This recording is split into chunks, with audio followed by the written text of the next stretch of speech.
stream that hopefully has sound. The last time I try, I thought maybe I'd go to another place to see if it was something to do with how I was doing, and I don't.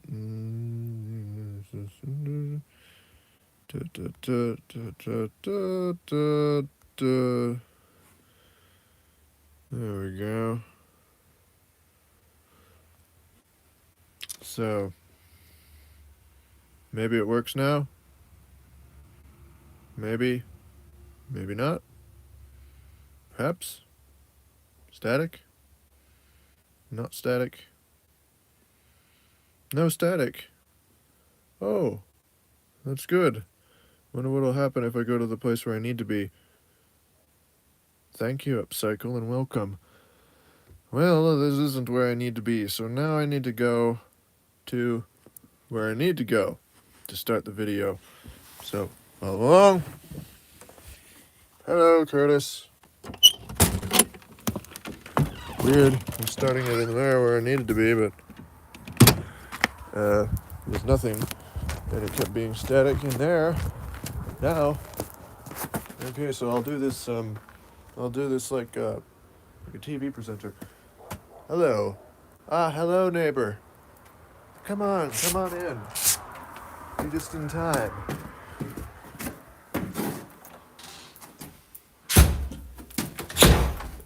How about now? Is it static now that it's in here? Still clear? Hello, Baroness. How about once I put it in the tripod, maybe the static will start. Careful. Careful. I can't help the echo in here, but how's that sound? Good? Good. Well, we shall begin then.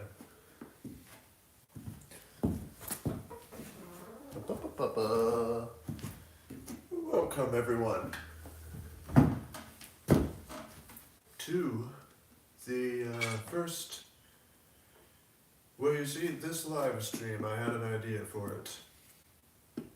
I thought to myself, what's a good live stream? Now, first of all, none of you really have to watch this the whole time. You can just have me in the background or anything. It's really just a way for me to make a video with much easier production. So, and it's actually a thing for myself also, because I like to read, and I really need to read more. So I just thought, why not read with everyone else? And one thing, I get to read, and it gives me a purpose to read, as we were talking about purpose, and then you might get to hear something else whilst we read. So be sure to hit the thumbs up, and yeah, I've got subscribers only mode because not much need to comment. I mean, the phone's way over there. Yeah, it's on the phone and it'll be in vertical. So it's I can relatively see some things sometimes, but yeah. Anyway, welcome everyone to the reading. Welcome to this new wood stove and this new house which hasn't been finished yet, hence the slight echo. I will try to speak in a way that doesn't provide as much echo. And we got Baroness over there making some pecking noises. We have a tea, and an axe, and a stake, in case vampires. So let's get to it. But first, let me add a log to the fire. Because you can't have a story without fire.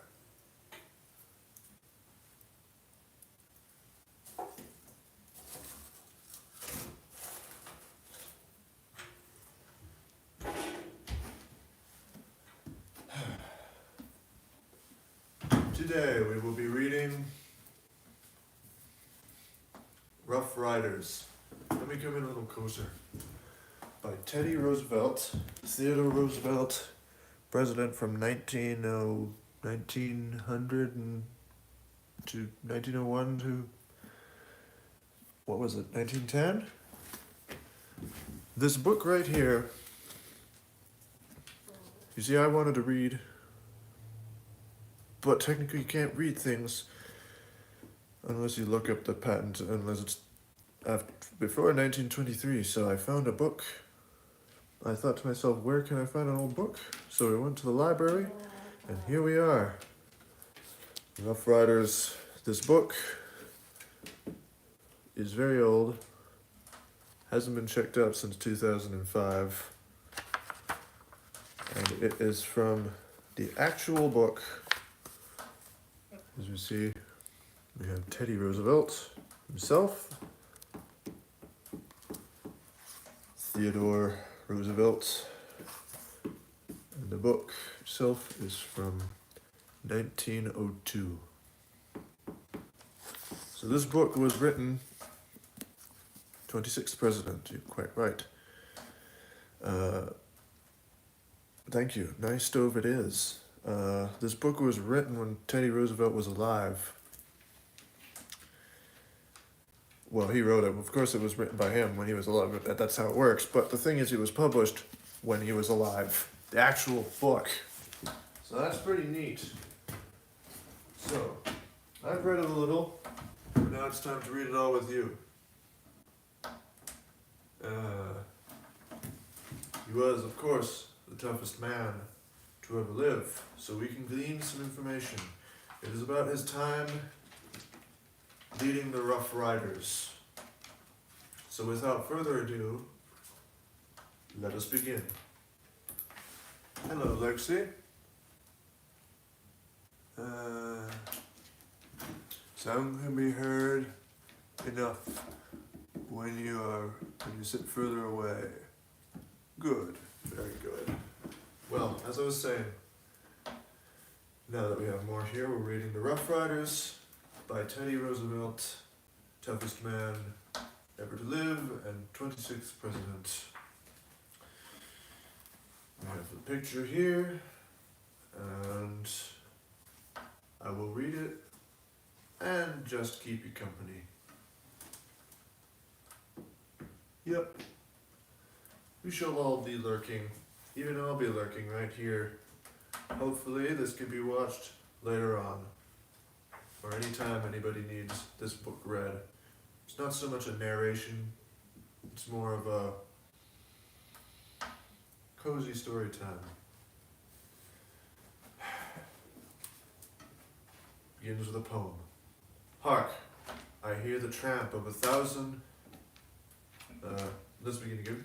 Hark, I hear the tramp of thousands and of armed men, the hum. Lo, a nation's hosts have gathered round the quick alarming drum, saying, "Come, free men, come, ere your heritage be wasted," said the quick alarming drum. "Let me of my heart take counsel, war is not of life the sum. Who shall stay and reap the harvest when the autumn days shall come?"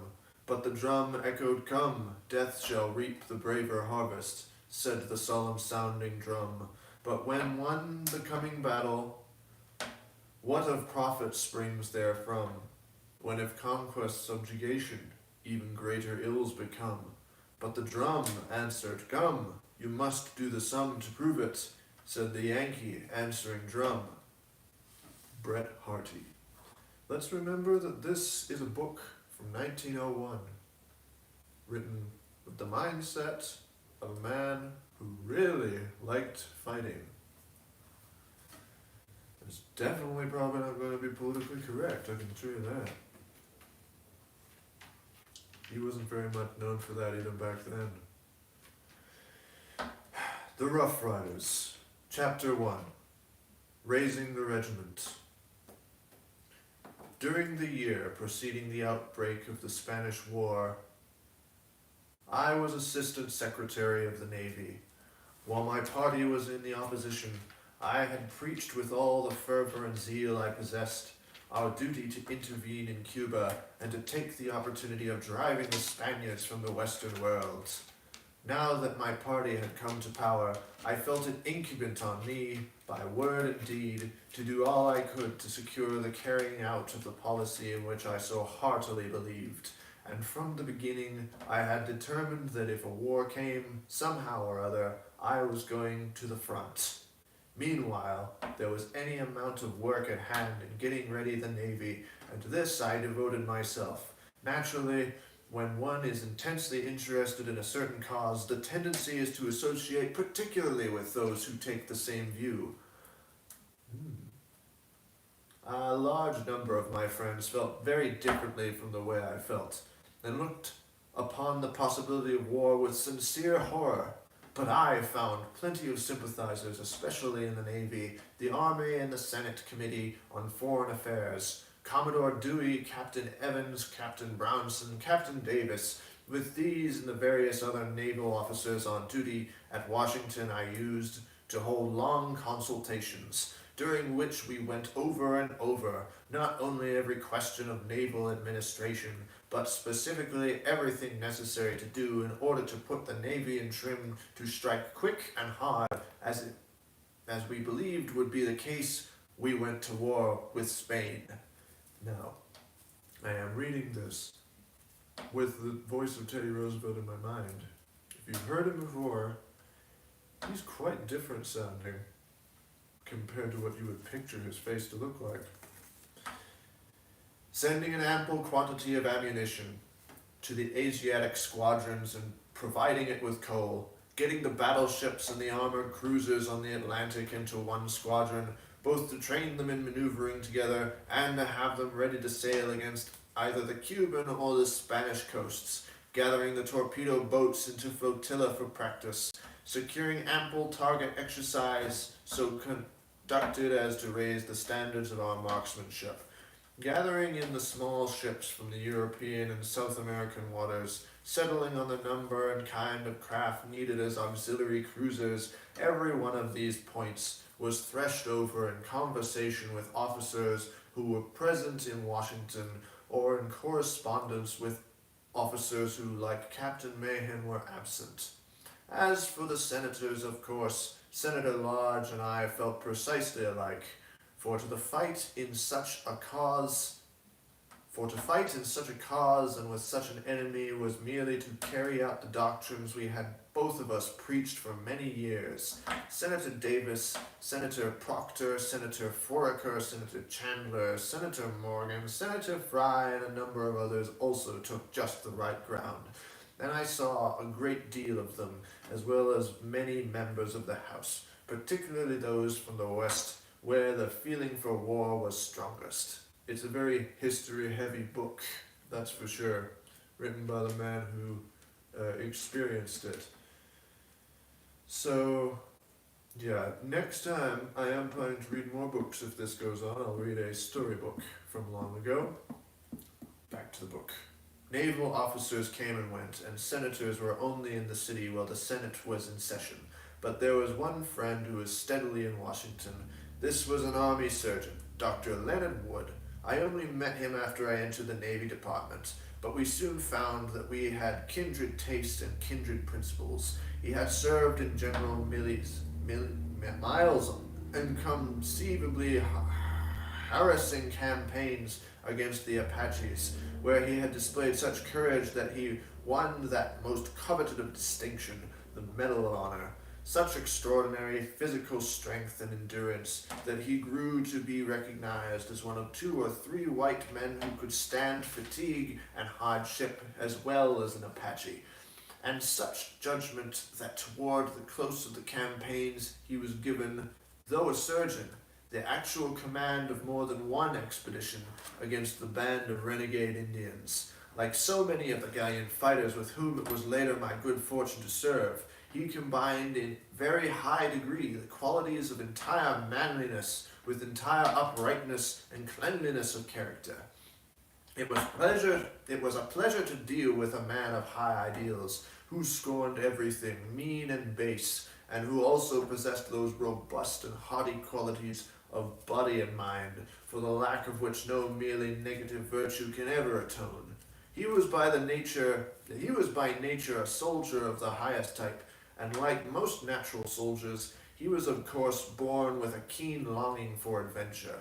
And though an excellent doctor, what he really desired was the chance to lead men in some kind of hazard. To every possibility of such adventure he paid quick attention. For instance, he had a great desire to get me to go with him on an expedition to the Klondike in midwinter, at a time when it was thought that a relief party would have to be sent there to help the starving miners. Here's some tough folks, tell you that. Didn't have video games back then. Ha! In the summer, he and I took long walks together through the beautiful broken country surrounding Washington. In winter, we sometimes varied these walks by kicking a football in an empty lot, or on the rare occasion when there was enough snow, by trying a couple of sets of skis on snow skates, which had been sent me from Canada. But always on our way out to and back from these walks and sports, there was one topic to which, in our talking, we returned, and that was the possible war with Spain. We both felt very strongly that such a war would be as righteous as it would be advantageous to the honor and the interest of the nation. And after the blowing up of the Maine, we felt that it was inevitable. We then at once began to try to see that we had our share in it. The President and my own Chief Secretary Long were very firm against my going, but they said that if I was bent upon going, they would help me. Wood was the medical advisor of both the President and the Secretary of War, and could count upon their friendship, so we started with the odds in our favor. At first we had great difficulty in knowing exactly what to try for. We could go on the staff of any one of several generals, but we much preferred to go in the line. Wood hoped he might get a commission in his native state of Massachusetts, but in Massachusetts, as in every other state, it proved there were 10 men who wanted to go to war for every chance to go. Then we thought we might get positions as field officers under an old friend of mine, Colonel, now General Francis V. Greene of New York, the colonel of the 71st. But again, there were no vacancies. Our doubts were resolved when Congress authorized the raising of 3 cavalry regiments from among the wild riders and riflemen of the Rockies and the Great Plains. During Wood's service in the Southwest, he had commanded not only regulars and Indian scouts, but also white frontiersmen in the Northwest. I had spent much of my time for many years either on my ranch or in long hunting trips, and had lived and worked for months together with the cowboy and the mountain hunter, faring in every way precisely as they did. Secretary Alger offered me the command of one of these regiments. If I had taken it, being entirely inexperienced in military work, I should not have known how to get it equipped most rapidly, for I should have spent valuable weeks in learning its needs, with the result that I should have missed the Santiago campaign, and might not even have had the consolation prize of going to Puerto Rico. Fortunately, I was wise enough to tell the secretary that while I believe I could... Hold on a minute. Here is Colonel Leonard Wood. Original picture, probably.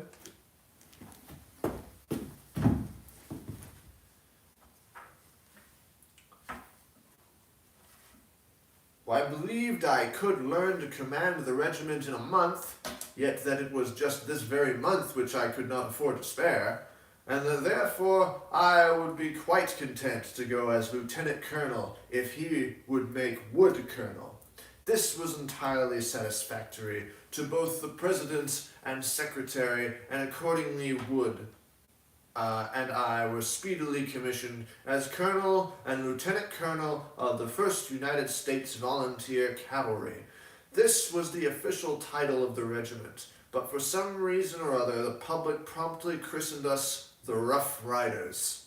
At first we fought against the use of the term, but to no purpose, and when finally the General Division Brigade began to write informal communications about a regiment as the Rough Riders, we adopted the term ourselves. The mustering places for the regiment were appointed in New Mexico, Arizona, Oklahoma, and Indian Territory. The difficulty in organizing was not in selecting, but in rejecting men. Within a day or two after it was announced that we were to raise the regiment, we were literally deluged with applications from every quarter of the Union. Without the slightest trouble, so far as men went, we could have raised a brigade or even a division. The difficulty lay in arming, equipping, mounting, and disciplining the men we selected. Hundreds of regiments were being called into existence by the nation government, and each regiment was sure to have innumerable wants to be satisfied.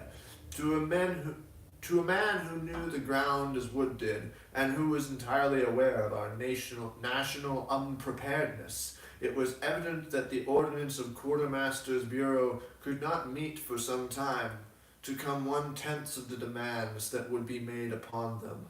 And it was all important to get in first with our demands. Thanks to his knowledge of the situation and promptness, we immediately put in our requisition for the articles and indispensable for the equipment of the regiment.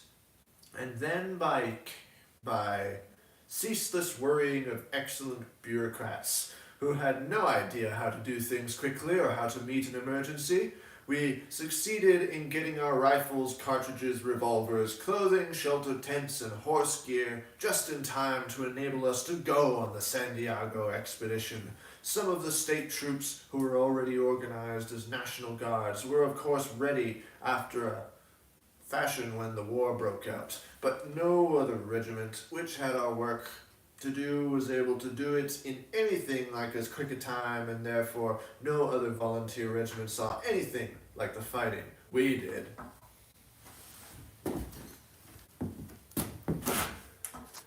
Here is the Rough Riders.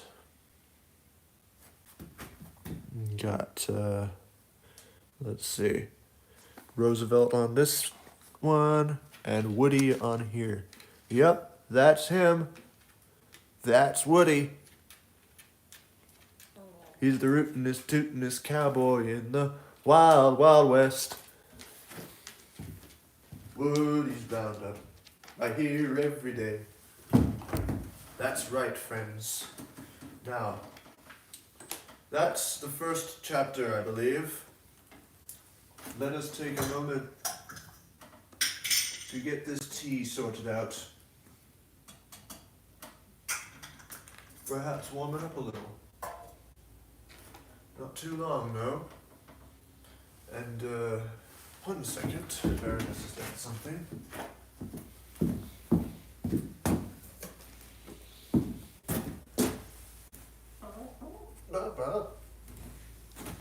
Right. Careful. 1901. Okay. 124-year-old book here. Woody and Teddy's Rough Riders. Quite right. Hello, Mr. King. Welcome. You're just in time for the second chapter of The Rough Riders by Teddy Roosevelt. Original book, 1901. Raising the regiment. Wood thoroughly realized what the Ordnance Department failed to realize, namely the inestimable advantage of smokeless, as I say, smokeless powder. Baroness just flies up all the dust. Oh, that's something I was going to do whilst I sat up. Let's plug in this phone, hopefully it doesn't start the static. I'm doing good, Mr. King. There we go. Audio still good, hopefully.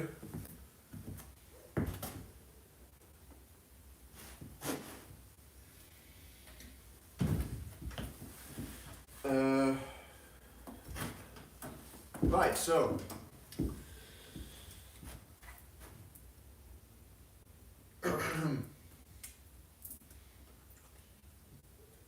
as I was saying, we have a tea with stove in this lovely Montana day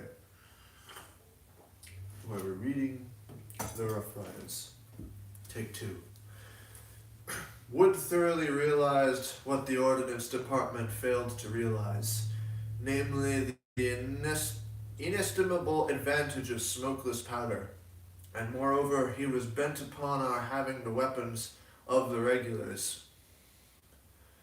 For this meant that we would be brigaded with them, and it was evident that they would do the bulk of the fighting if the war was short. Accordingly, by acting with the utmost vigor and promptness, he succeeded in getting our regiment armed with the Krag-Jorgensen carbine used by the regular cavalry. It was impossible to take any of the numerous companies which were proffered to us from the various states. The only organized bodies we were at liberty to accept were those from the 4 territories, but owing to the fact that the number of men originally allotted to us, 780, was speedily raised to 1,000, we were given a chance to accept quite a number of eager volunteers who did not come from the territories, but who possessed precisely the same temper that distinguished our southwestern recruits, and whose presence materially benefited the regiment.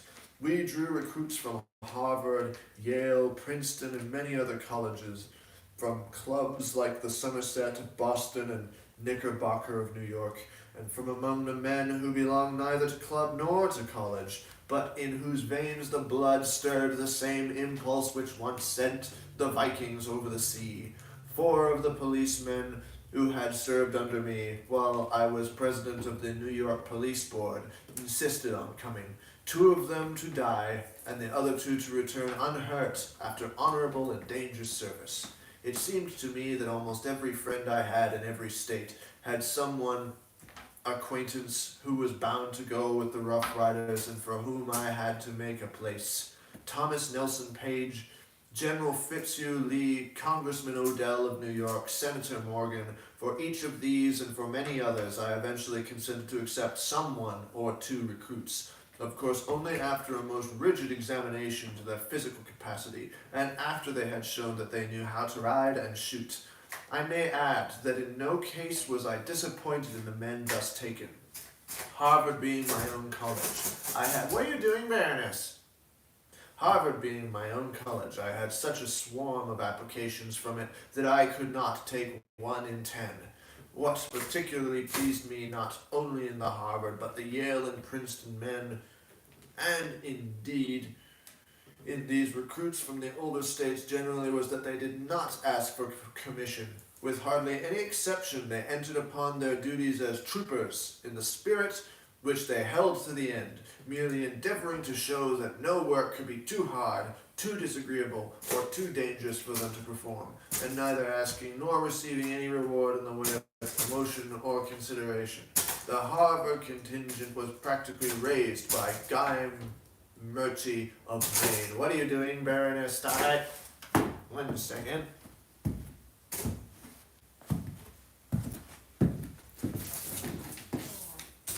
Stop it.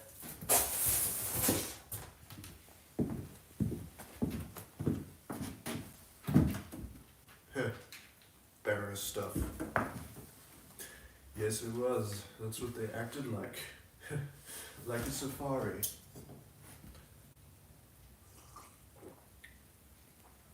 So anyway, Guy Murchie of Maine, he saw all the fighting and let's do this.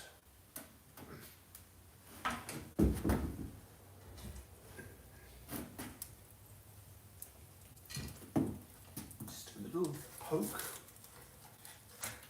Poke.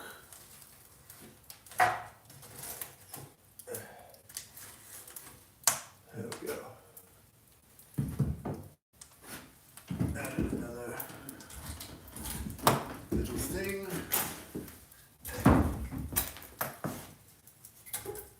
I have some extra heat. It's kind of cold in here.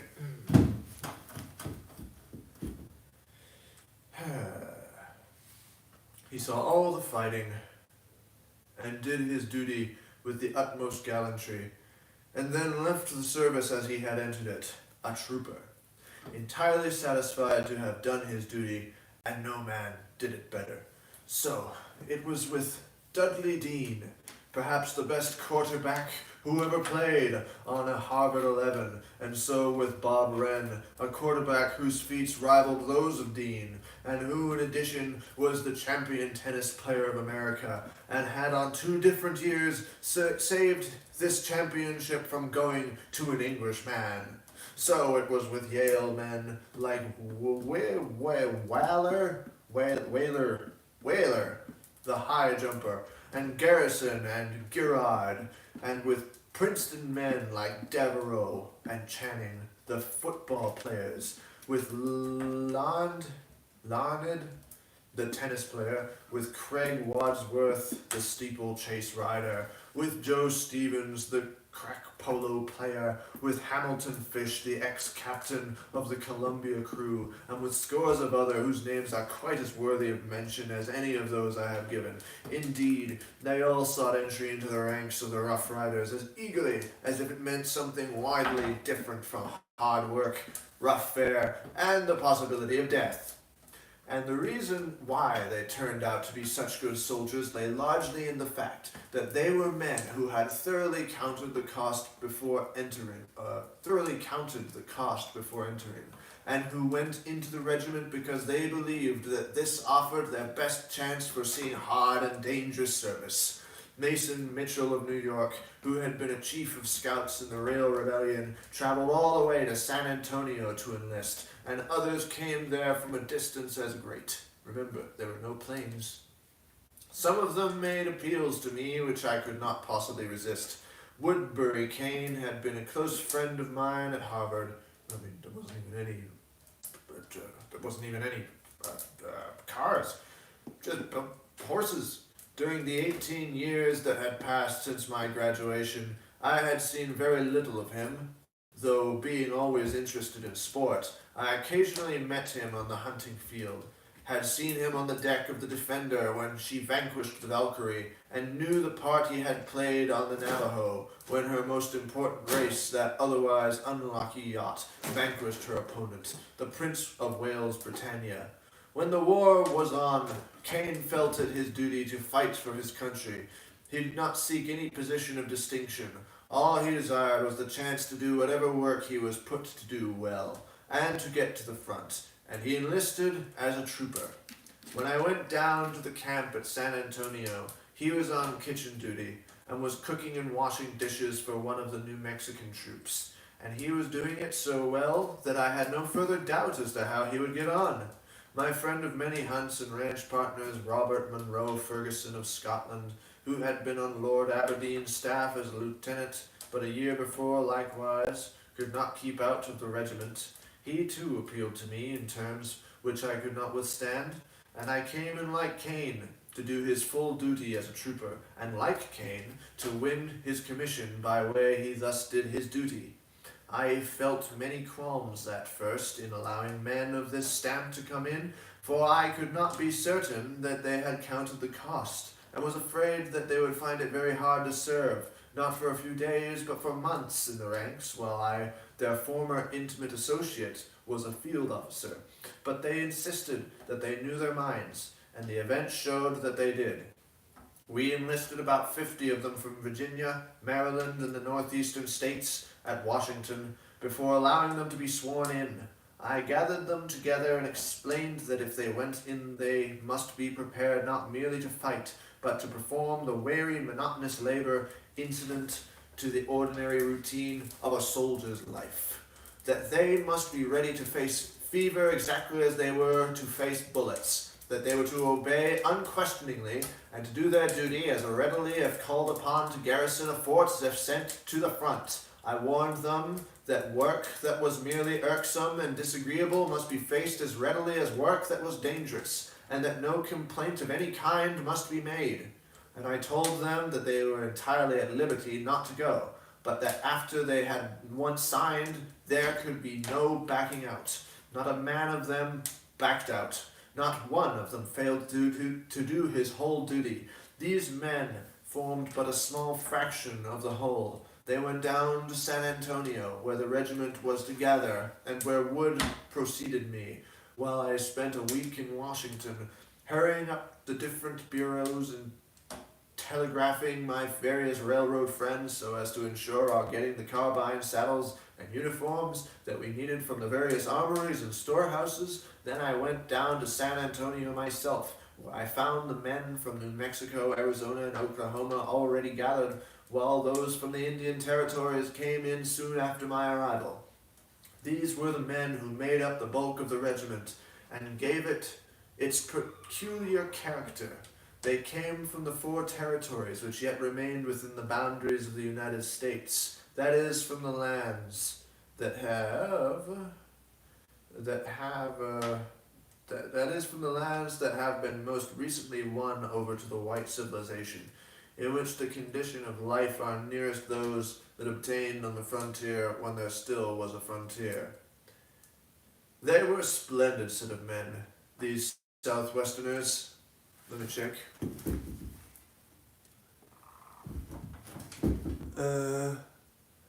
Hello, Nayland. Good to see you here.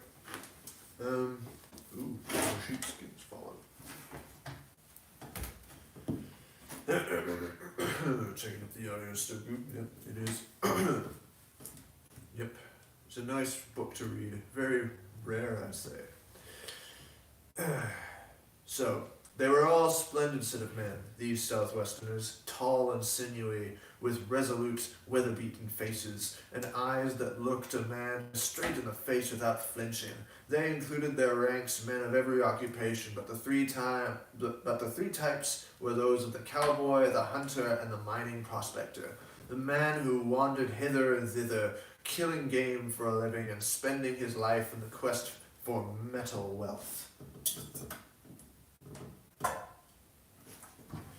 In all the world there could be no better material for soldiers than that afforded by these grim hunters of the mountains, these wild, rough riders of the plains. They were accustomed to handling wild and savage horses. They were accustomed to following the chase with the rifle, both for sport as a means of livelihood.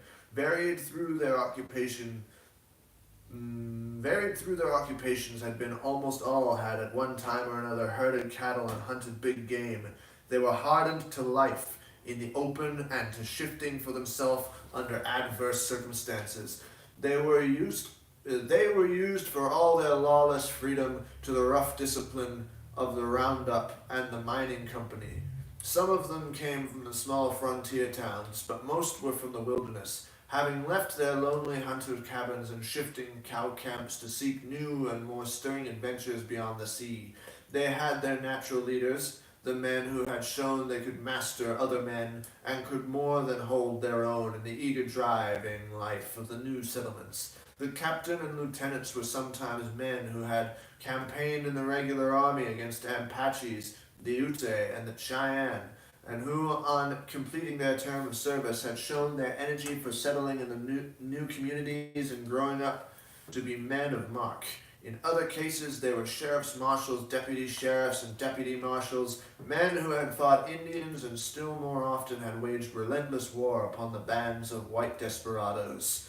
There was Bucky O'Neill of Arizona, captain of Troop A, the mayor of Prescott, a famous sheriff throughout the West for his feats of victorious warfare against the Apache, no less than against the white road agents and man-killers. His father had fought in Meagher's brigade in the Civil War, and he was himself a born soldier, a born leader.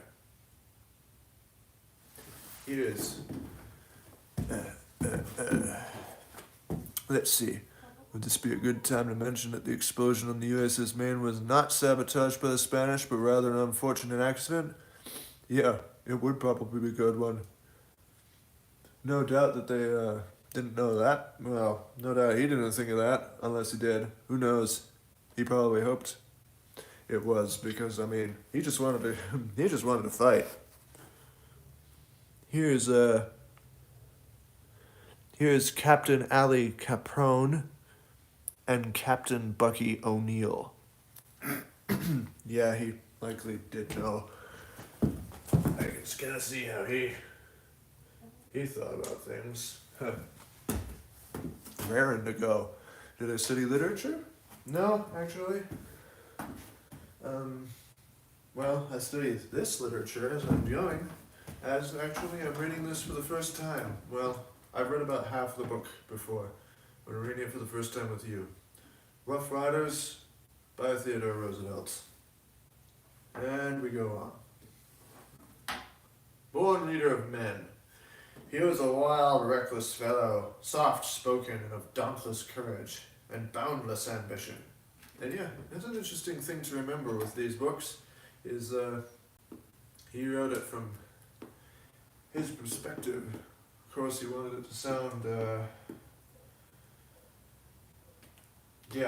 way he's seen it. Yes, he was Secretary of the Navy. Quite true. Oh dear. Oh dear, oh dear.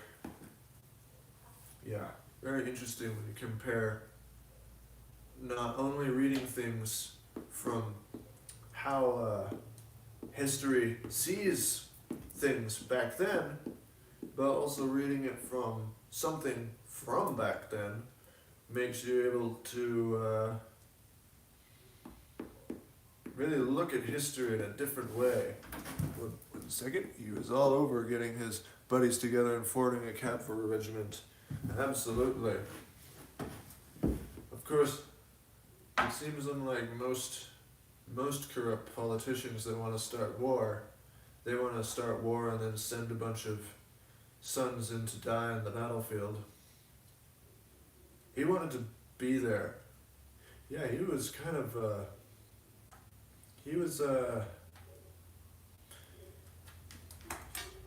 a bit on the wild side, maybe. I shall continue. He was a wild, reckless fellow, soft-spoken and of dauntless courage and boundless ambition. He was staunchly loyal to his friends and cared for his men in every way. There was Captain Llewellyn of New Mexico, a good citizen, a political leader, and one of the most noted peace officers of the country.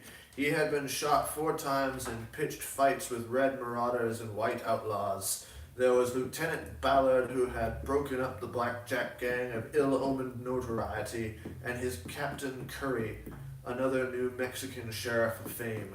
The officers from the Indian Territory had almost all served as marshal and deputy marshal, and in the Indian Territory, service as deputy marshal meant capacity to fight stand-up battles with the gang of outlaws. 3 of our higher officers had been in the regular army.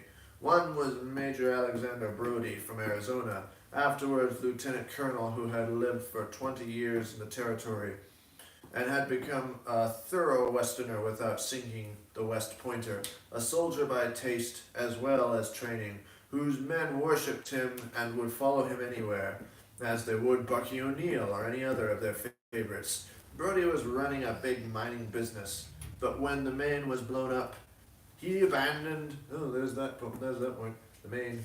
He abandoned everything and telegraphed right and left to bid his friends get ready for the fight he saw impending. Things never change, I suppose. Then there was Micah Jenkins, the captain of Troop K, a gentle and courteous South Carolinian, on whom danger acted like wine. In action, he was a perfect gamecock, and he won his majority for gallantry in battle. Finally, there was Alan Capron, who was on the whole the best soldier in the regiment. In fact, I think he was the ideal of what an American regular army officer should be. He was the 5th in descent from father to son who had served in the Army of the United States, and in body and mind alike he was fitted to play his part to perfection. Tall and lithe, a remarkable boxer, and Walker, a first-class rider and shot, with yellow hair and piercing blue eyes. He looked what he was, the archetype of the fighting man. He had under him one of the 2 companies from the Indian Territory, and he so soon impressed himself upon the wild spirit of his followers that he got them ahead and disciplined faster than any troop in the regiment, while at the same time taking care of their bodily wants. He His ceaseless effort was so to train them, care for them, and inspire them as to bring their fighting efficiency to the highest possible pitch. He required instant obedience and tolerated not the slightest evasion of duty. Ah, one of those kind. But his mastery of his art was so thorough and his performance of his own duty so rigid that he won at once not merely their admiration, but that soldierly affection so readily given by the man in the ranks to the superiors, who cares for his men and leads them fearlessly in battle. All Easterners and Westerners, Northerners and Southerners, officers and men, cowboys and college graduates, wherever they came from, and whatever their social position, possessed in common the traits of hardihood and a thirst for adventure. They were to a man born adventurers in the old sense of the word. The men in the ranks were mostly young, yet some were past their first youth. These had taken part in the killing of the great buffalo herds, and had fought Indians when the tribes were still on the warpath. The younger ones, too, had led rough lives, and the lines in their faces told of many a hardship endured, and many a danger silently faced with grim, unconscious philosophy.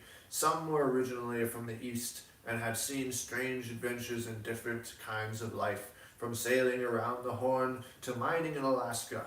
Others had been born and bred in the West, and had never seen a larger town than Santa Fe, or a bigger body of water than the Pecos in flood. Some of them went by their own name, some of them had changed their names, and yet others possessed but half a name, colored by some adjective like Cherokee Bill, Happy Jack of Arizona, Smoky Moore, the Bronco Buster, so named because cowboys often call vicious horses smoky horses, and Rattlesnake Pete, who had lived among the Mokai and taken part in the snake dances. Some were professional gamblers, and on the other hand, no less than 4 were or had been Baptist or Methodist clergymen, and proved first-class fighters too, by the way.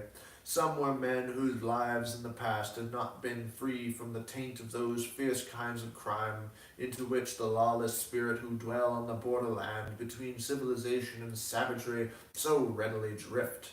A far larger number had served at different times in those bodies of armed men, with which the growing of civilization of the border finally puts down its savagery. There was one characteristic and distinctive contingent which could have appeared only in such a regiment as ours. From the Indian Territory there came a number of Indians, Cherokees, Chickasaws, Choctaws, and Creeks. Only a few were of pure blood. The others shaded off until they were absolutely indistinguishable from their white comrades. Did I mention the book's not politically correct? With whom, it may be mentioned, they all lived on terms of complete equality. Not all the Indians were from the Indian Territories. One of the gamest fighters and best soldiers in the regiment was Pollock, a full-blooded Pawnee. He had been educated like most of the other Indians at one of those admirable Indian schools. Oh yeah, they were admirable, all right. Which have added so much to the total of the small credit account with which the white race balance the very unpleasant debit account of its dealings with the red. Well, I suppose he's seen it as something good, mumbling. Pollock was a silent, solitary fellow, an excellent penman, much given to drawing pictures. When we got down to Santiago, he developed into the regiment clerk.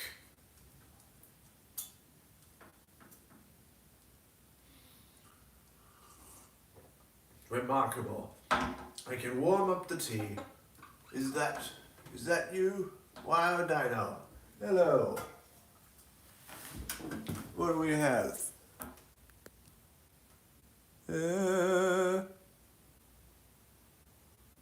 Yep. Rainy in England. Nice and sunny here. I'm sure you don't want to mess up the camera. Oh, pizza. Enjoy your pizza. Hello, Wild Dino. Thank you, and thank you for being here. You joined me in reading The Rough Riders by Theodore Roosevelt from 1901. This actual book from the library. was a silent, solitary fellow, an excellent penman, much given to drawing pictures. When we got down to Santiago, he developed into the regimental clerk.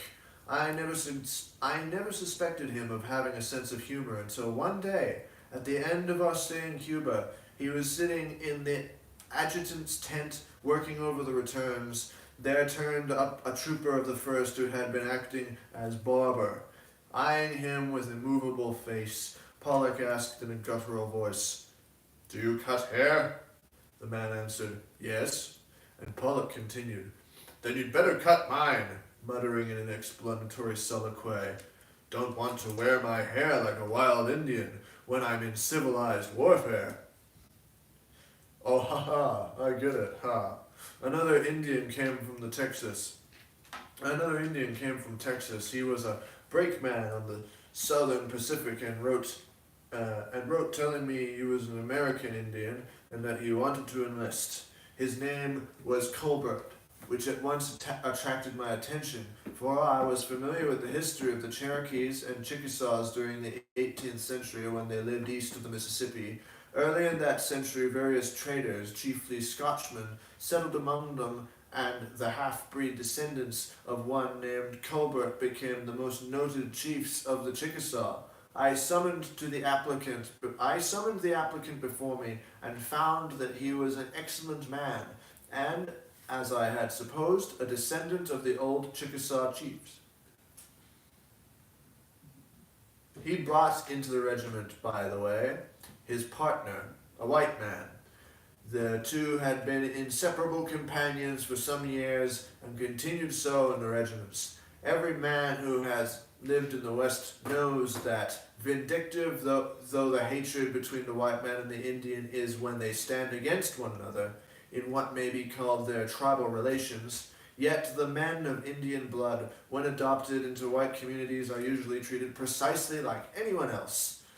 Colbert was not the only Indian whose name I recognized. There was a Cherokee named Adair, who upon inquiry I found to be descendant from the man who a century and a half ago wrote a ponderous folio to this day of great interest about the Cherokees, with whom he had spent the best years of his life as a trader and regent. I don't know that I ever came across a man with a really sweeter nature than another Cherokee named Holdeman. He was an excellent soldier, and for a long time acted as cook for the headquarters mess. He was a half-breed and came of a soldier's stock on both sides and through both races. He explained to me once why he had come to the war, that it was because his people always had fought when there was a war, and he could not feel happy to stay at home when the flag was going into battle. Two of young Cherokee recruits came to me with a most kindly letter from one of the ladies who had been teaching in the academy from which they were about to graduate. She and I had known one another in connection with governmental and philanthropic work on the reservation, and she wrote to commend the two boys to my attention. One was on the academy football team, and the other in the glee club. Both were fine young fellows. The football player now lies buried with the other dead, who fell in the fight at San Juan. Well, that's a spoiler. The singer was brought to death's door by fever, but recovered and came back to his home. There were other Indians of much wilder type, but their wilderness was precisely like that of the cowboys with whom they were associated. One or two of them needed rough discipline, and they got it too. Like the rest of the regiment, they were splendid riders. I remember one man whose character left much to be desired in some respects, but whose horsemanship was unexceptionable. He was mounted on exceedingly bad broncos which would bolt out of the ranks at drill. He broke it of his habit by the simple expedient of giving it two tremendous twists, first to one side and then to the other as it bolted, with the result that invariably at the second bound his legs crossed over and it went with a smash, the rider taking the somersault with unmoved equanimity. The life history of some of the men who joined our regiments would make many volumes of thrilling adventures. We drew a great many recruits from Texas, and from nowhere did we get a higher average, for many of them had served in that famous body of frontiers fighters, the Texas Rangers. Of course, these Rangers needed no teaching. They were already trained to obey and to take responsibility. They were splendid shots, horsemen, and trailers. They were accustomed to living in the open, to enduring great fatigue and hardship, and to encountering all kinds of dangers. Yeah, Chuck Norris was probably amongst them. Many of the Arizona and New Mexico men had taken part in warfare with the Apaches, those terrible Indians of the waterless southwestern mountains, the most bloodthirsty and the wildest of all the red men of America, and the most formidable in their own dreadful style of warfare. Of course, a man who had kept his nerve and held his own year after year while living where each day and night contained the threat of hidden death from a foe whose goings and comings were unseen, was not apt to lose courage when confronted with any other enemy. An experience in following in the trail of an enemy who might flee at one stretch through 50 miles of death-like desert was a good school out of which to come with profound indifference for the ordinary hardship of campaigning. As a rule, the men were more apt, however, to have had experience in warring against white desperados and lawbreakers than against Indians. Some of our best recruits came from Colorado. One, a very large, hawk-eyed man, Benjamin Franklin Daniels, had been Marshal of Dodge City, when that pleasing town was probably the toughest abode of civilized man to be found anywhere on the continent. In the course of the exercise of his rather lurid function as peace officer, he had lost half of one ear, bitten off, it was explained to me. Naturally, he viewed the danger of battle with philosophic calm. Such a man was in reality a veteran, even in his first fight, and was a tower of strength to the recruits in his part of the line. With him there came into the regiment a deputy marshal from Cripple Creek named Sherman Bell. Bell had a hernia, but he was so excellent a man that we decided to take him. I do not think I ever saw greater resolution than Bell displayed throughout the campaign. In Cuba, the great exertion which he was forced to make again and again opened the hernia, and the surgeon insisted that he must return to the United States, but he simply would not go. Then there was a little McGinty, the bronco buster from Oklahoma, who never had walked 100 yards, if by any possibility he could ride. When McGinty was approved for his absolute inability to keep step on the drill ground, he responded that he was pretty sure he could keep step on horseback. McGinty's short leg caused him much trouble on the marches, but we had no braver or better man in the fights. One old friend of mine had come from far northern Idaho to join the regiment of San Antonio. You know that area. That's really far into the frontier back then. He was a hunter named Fred Herrig, an Alsatian by birth. A dozen years before he and I had hunted mountain sheep and deer when laying in the winter stock of meat for my ranch on the Little Missouri sometime in the bright fall. Here's 5 bronco busters. Oh my gosh, look at how little he is.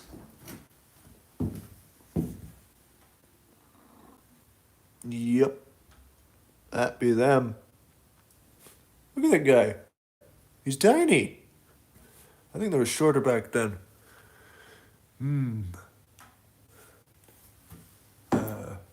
Pizza. I like,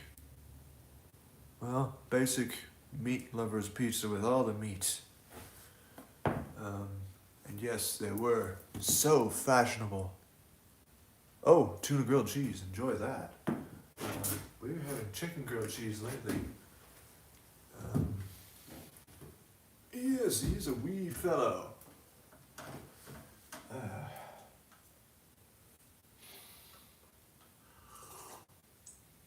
Marvelous. It just keeps on warming up. Let's get another log on the fire, shall we? I don't know how many more pages are in this chapter. We'll end after this chapter, but oh my goodness, well, yeah, not too much longer. Dear. need to get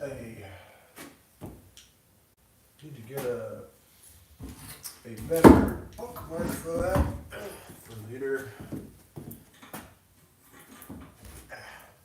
Cozy.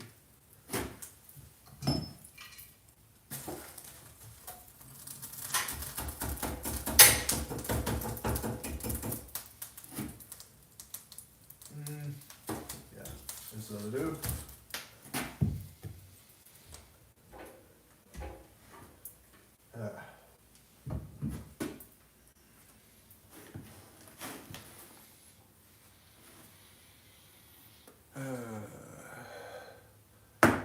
Yep, he just needs a taller horse and a stool. So, being careful with the 124-year-old book. Where were we? Sometimes he was on his ranch, and sometimes in the bright fall weather, sometimes in the arctic bitterness of the early northern winter. He was the most loyal and simple-hearted of men, and he had come to join his old boss and comrade in the bigger hunting, which we were to carry on through the tropic mild summer. The temptation is great to go on enumerating man after man who stood preeminent, whether as a killer of game, a tamer of horses, or a queller of disorder among his people, or who, mayhap, stood out with a more evil prominence as himself, a dangerous man, one given to the taking of life on small provocations, or one who is ready to earn his living outside the law if the occasion demanded it. There was tall Prophet, the sharpshooters from North Carolina, sinewy, saturnine, fearless, Smith, the bear hunter from Wyoming, and McCann, the Arizona bookkeeper, who had begun life as buffalo hunter. There was Crockett, the Georgian, who had been an internal revenue officer and had waged perilous war on the rifle-bearing moonshiners. There were Darnell and Wood of New Mexico, who literally ride any horse alive. There were Goodwin and Buck Taylor, and Armstrong the ranger, crack shots with rifle or revolver.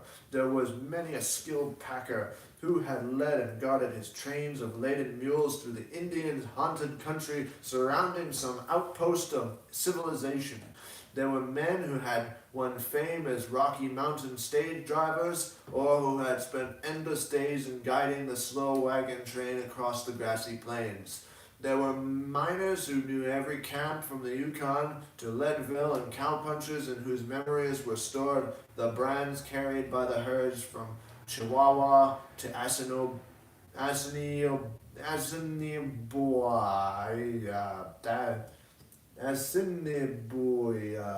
Never heard of it. There were men who had roped wild steers in the mesquite brush of the Nueces, and who year in year out had driven the trail herds northward over desolate wastes and across the fords and shrunken rivers to the fattening grounds of the Powder and the Yellowstone. They were hardened to the scorching heat and the bitter cold of the dry plains and pine-clad mountains. They were accustomed to sleep in the open while their picketed horse grazed beside them near some shallow, reedy pool. They had wandered hither and thither across the vast desolations of the wilderness alone or with comrades. They had cowered in the shelter of cut banks from the icy blast of the north, and far out on the midsummer prairies they had known the luxury of lying in the shade of the wagon during the noonday rest. They had lived in brush lean-tos for weeks at a time, or with only the wagon sheet as an occasional house. They had fared hard when exploring the unknown. They had fared well on the roundup, and they had known the plenty of the log ranch houses where the tables were spread with smoked venison and calf ribs and milk and bread and vegetables from the garden patch. Such were the men we had as recruits, soldiers ready-made as far as concerned their capacity as individual fighters. What was necessary was to teach them to act together and to obey orders. Our special task was to make them ready for actions in the shortest possible time. We were bound to see fighting, and therefore to be with the first expedition that left the United States, for we could not tell how long the war would last. I had been quite prepared for trouble when it came to enforcing discipline, but I was agreeably disappointed. There were plenty of hard characters who might themselves have given trouble, and with one or two of whom we did have to take rough measures, but the bulk of the men thoroughly understood that without discipline they would be merely a valueless mob, and they set themselves hard at work to learn the new duties. Of course, such a regiment, in spite of, or indeed I might almost say because of, the characteristics which were made the individual men so exceptionally formidable as soldiers, could very readily have been spoiled. Any weakness in the commander would have ruined it. On the other hand, to treat it from the standpoint of the martinet and military pendant would have been almost equally fatal. From the beginning we started out to secure the essentials of discipline, while laying just as little stress as possible on the non-essentials. The men were singularly quick to respond to any appeal to their intelligence and patriotism. The faults they committed were those of the ignorant merely. When Haldeman, in announcing dinner to the colonel and the three majors, genially remarked, "If you fellers don't come soon, everything will get cold," he had no thought other than a kindly and respectful regard for their welfare, and was glad to modify his form of address on being told that it was not what could be described as conventionally military. When one of our sentinels, who had with much labor learned the manual arms, saluted with great pride as I passed, and added with a friendly nod, "Good evening, Colonel," this variation in the accepted formula on such occasion was meant and was accepted as merely friendly interest. In both cases, the needed instruction was given and received in the same kindly spirit. One of the new Indian Territory recruits, after 24 hours' stay in camp, during which he had held himself distinctly aloof from the general interest, called on the colonel in his tent and remarked, "Well, Colonel, I want to shake hands and say we're with you. We didn't know how we would like you fellers at first, but you're all right, and you know your business, and you mean business, and you can count on us every time." That same night, which was hot, mosquitoes were very annoying, and shortly after midnight, both the colonel and I came to the doors of our respective tents, which adjoined one another. The sentinel in front was also fighting mosquitoes. As we came out, we saw him pitch his gun about 10 feet off and sit down to attack some of the pests that had swarmed up his trouser legs. Happening to glance in our direction, he nodded pleasantly, and with unabashed and friendly feeling remarked, "Ain't they bad?" It was astonishing how soon the men got over these little peculiarities. They speedily grew to recognize the fact that the observance of certain forms was essential to the maintenance of proper discipline. They began scrupulously careful in touching their hats, and always came to attention when spoken to. They saw that we did not insist upon the observance of these forms to humiliate them, that we were as anxious to learn our own duties as we were to have them learn theirs, and as scrupulous in paying respect to our superiors as we were in exacting the acknowledgement due our ranks from those below us. Moreover, was very important, they saw that we were careful to look after their interests in every way, and were doing all that was possible to hurry up the equipment and drill of the regiment so as to get into the war. Must hurry, after all. Gotta get fighting. Rigid guard duty was established at once, and everyone was impressed with the necessity for vigilance and watchfulness. Steamy.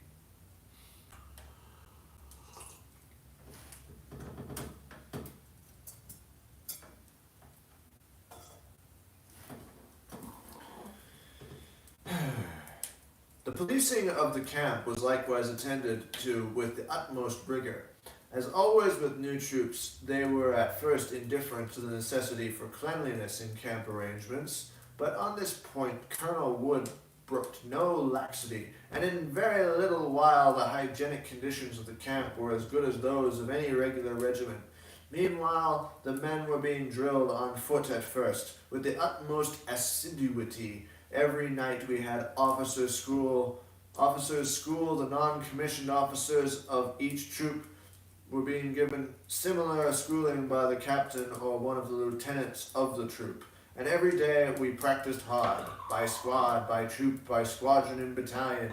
The earnestness and intelligence with which the men went to work rendered the task of instruction much less difficult than would be supposed. It soon grew easy to handle the regiment in all the simpler forms of close and open order. When they had grown so that they could be handled with ease in marching and the ordinary maneuver of the drill ground, we began to train them in open order work, skirmishing and firing.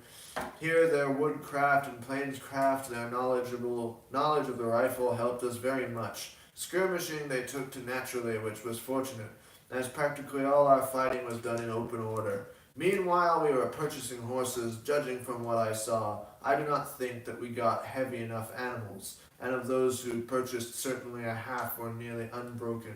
It was no easy matter to handle them on the picket line, and to provide for feeding and watering, and the efforts to shoe and ride them were at first productive of much vigorous excitement. Of course, those that were wild from the range had to be thrown and tied down before they could be shod. Half the horses of the regiment bucked or possessed some other of the amiable weakness incident to the horse life on the great ranches. But we had an abundance of men who were utterly unmoved by any antics a horse might commit. Every animal was speedily mastered, though a large number remained to the end mounts upon which an ordinary rider would have felt very uncomfortable. My own horse was purchased for me by a Texas friend, John Moore, with whom I had once hunted peccaries on the Nueces. I only paid $50 apiece, and the animals were not showy. Doesn't sound like a lot back then. But they were tough and hardy, and answered my purpose well. Mounted drill with such horses and men bade fair to offer opportunities for excitement, yet it usually went off smoothly enough. Before drilling the men on horseback, they had all been drilled on foot, and having gone at their work with hearty zest, they knew well the simple movements to form any kind of line or column.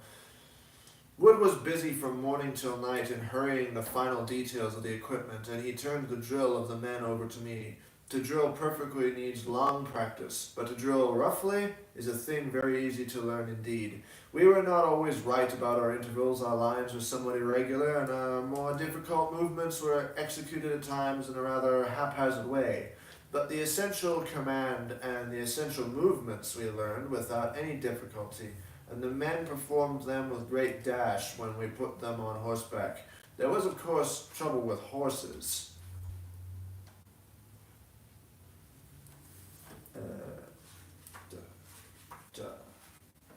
Yeah, almost there. Troop K. And here we are. We got Sergeant Tiffany with the flag. Yep, Sergeant Tiffany. Lieutenant Woodbury Kane. And Captain Jenkins and Lieutenant Daverow. Our biologist is part of the bureaucracy. Wildlife is waning here. If you spend any time in the wild here, you can see the difference after 40 years. Quite right. And that's our problem. They don't really know it all because they scarcely leave the office. Quite, indeed. And yeah, lots of great illustrations and actual pictures. Very incredible for such an old book. But we're almost to the end of the second chapter. Horsemanship of the riders was consummate. In fact, the men were immensely interested in making their horses perform each evolution with the utmost speed and accuracy, and enforcing each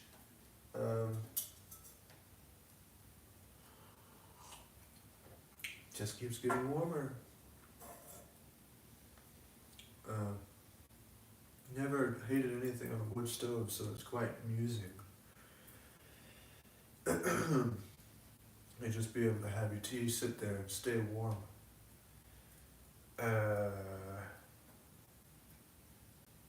In fact, the men were immensely interested in making their horses perform each evolution with the utmost speed and accuracy, and in forcing each unquiet, vicious brute to get into line and stay in line, whether he would or not. The Gideon barriers held their plunging steeds true to the line, no matter what they tried to do, and each wild rider brought his wild horse into his proper place with a dash and ease which showed the natural cavalryman. In short, from the very beginning, the horseback drills were good fun, and everyone enjoyed them. We marched out through the adjoining country to drill wherever we found open ground, practicing all the different column formations as we went.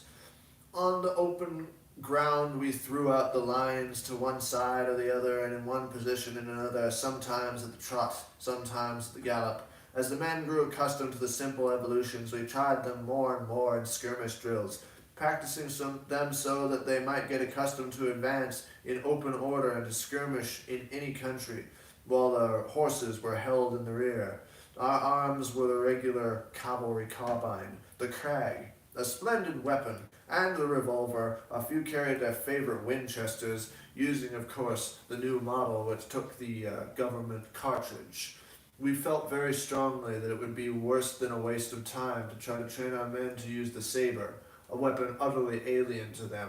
But with the rifle and revolver they were already thoroughly familiar. Many of my cavalry friends in the past had insisted to me that the revolver was a better weapon than the sword. No kidding. I mean, I would like it if the sword were better. I like swords, but among them Basil Duke, the noted Confederate cavalry leader, and Captain Frank Edwards, whom I had met when elk hunting on the headwaters of the Yellowstone and the Snake. Personally, I knew too little to decide as to the comparative merits of the two arms, but I did know that it was a great deal better to use the arms with which our men were already proficient.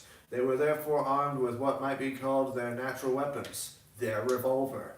As it turned out, we were not used mounted at all, so that our preparations on this point came to nothing.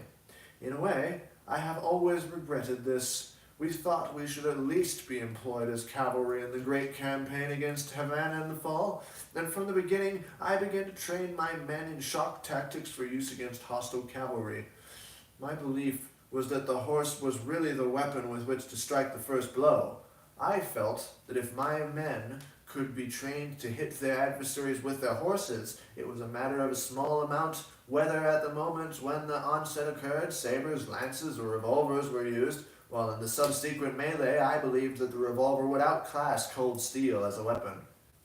You don't say.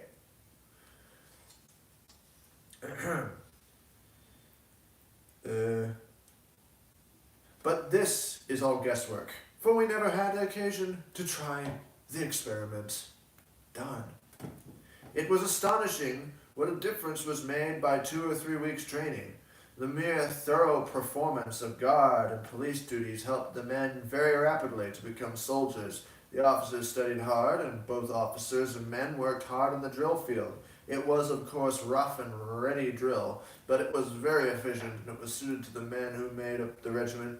Their uniform also suited them. In their slouch hats, blue flannel shirts, brown trousers, leggings, and boots, with handkerchiefs knotted loosely around their necks, they looked exactly as a body of cowboy cavalry should look.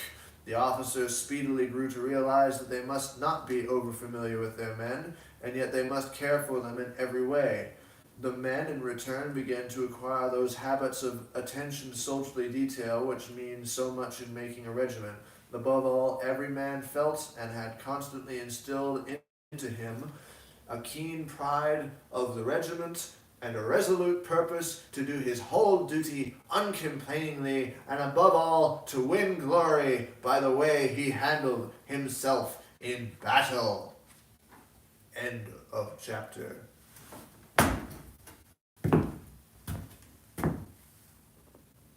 Here he is.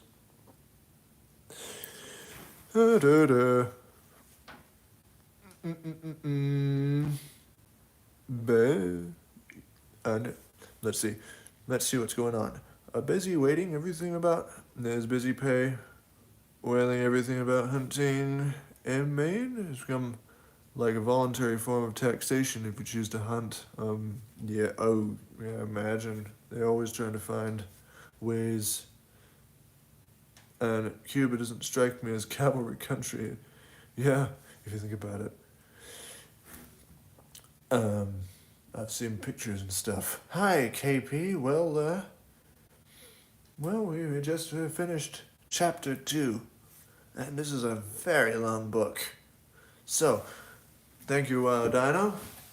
So I hope that you enjoyed this reading. Where are we? Let's see. About that. So how long have we been going? Oh, 80 minutes. Wow. So I say if we do this again, we can go and do the same amount and we can have like 4 or 5 parts and we could read the whole book. So I hope you enjoyed that. And I have another book that I will be reading. Perhaps the next time, perhaps I'll stagger it and read another. This is a non-fiction book. And what I also have is another book written in 1873, I think, called The American. And I'm looking forward to reading that because it looks like an interesting story. About an American and his misadventures in Europe. Maybe remind me of something like what I did or something, I'm not sure. So yeah, pretty good. And also, nice background, I'd say. Hello, Baroness. Very nice background, and it's very, very warm sitting here. Very enjoyable. And 2 purposes that this serves. 1, I get to read this book, whereas normally, if I start reading and I start sitting there, I want to share everything that I'm reading. And so I always end up reading it out loud, and I wait for somebody to be there to read out loud, and then I end up not finishing the book. So this allows me to read a book, and also if I'm sitting there in the quiet, ultimately I'm get interrupted. So this will allow me to read books, and also allow you to hear them. So win-win. And history was recorded by the victor. Quite right. So let's have a quick talk about what we have heard. What's the good idea? How much do you think they embellished? Well, given that he wrote it himself, probably, embellished to be more exciting or a more exciting tale, of course, but just going by how he seemed to be as a person. He seemed kind of wild and genuinely interested in fighting. So, yeah, kind of like, it is interesting to hear because, of course, like most, and it is entirely true when it comes to fighting. You don't want to be in it, really. But it certainly is interesting to read it from somebody writing about such an old book and writing a story and being like, I can't wait to get into this battle. And we've got these men lining up all over the place. Come on, let's go to war. Come on. And then most of the time nowadays, if that happens, you got these generals on TV going, let's go to war, we have to go to war. But they're never going to go to war. They're just going to sit in their cushy offices and tell everybody what to do. But then you got Teddy Roosevelt here going, I want to go. I want to go. That is what he did until the end. I mean, World War I came along and he was like, send me to World War I want to go fight. He was a loony. Yeah, and he was steel clubbing Cubans. Yes, indeed. But fun! He didn't have a video game, so gosh, goodness gracious. Oh, drones, yes, we do have something better now. Drones, and I bet he would have loved using those. If we really think about. Wait, I don't know. The drones are horrifying, and we'd probably say, "Ah, terrible drones. I mean, I want to be the one to shoot them. Come on." So, I want to show you something. Look at the deer. There's deer over there. I think you can see them. Yes, there they are. And they are inhuman, quite right. So we'll get to the next part of the book next time.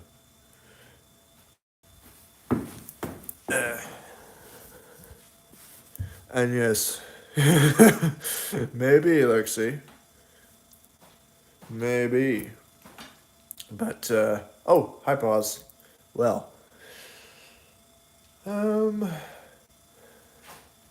yeah. So, it was very nice. Yes, very cold deer eating the cold landscape. So, it was very nice to read to you all today. And we shall join. Oh, goodness gracious. Is my tea boiling yet? Wow, that's a big fire. Let us have a cashew in this steaming tea. Kettle cashew that we found for $1.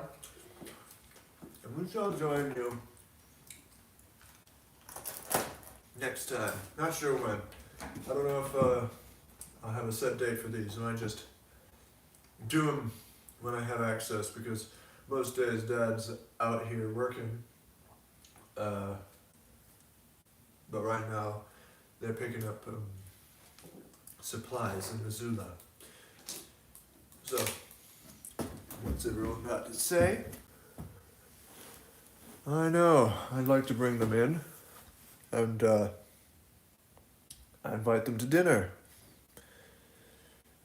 And yes, you are quite late, Pause.